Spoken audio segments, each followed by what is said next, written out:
আজকে মনে হয় বাহি মুখটা বাড়তে যে ভাঙন রাখবো, কারণ এত বাতাই ঠাইলাম, কেউ তো ডাক দিল না, যা হয় একটু চা খেয়ে যাও, হয় একটু পান খেয়ে যাও।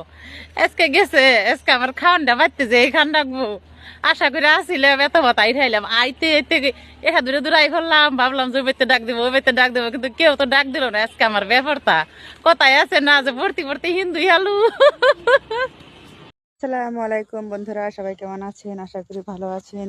তো আমাদের গ্রামটা হচ্ছে আপনার অনেক অনেক গাছগাছালি, চারে সাইডটা ধুধু, শুধু গাছ আর গাছ। তো আমি বাড়ির পিছনে আছি, দেখেন চারো সাইডটা শুধু গাছ গাছ, পাহাড়ের মতো। তো চলে আসছি আমার আব্বার এখানে। আব্বা জ্বালা জ্বালা ফেলাবে, তার জন্য আব্বা কাজ করতেছে এখানে, মানে জ্বালা খেতে চাষ করতেছে। আর এখানে ভুট্টা লাগাইছি। তো যাই হোক, মনে হয় এসব ভুট্টা সবকিছু ফেলে দিয়ে চলে যেতে হবে।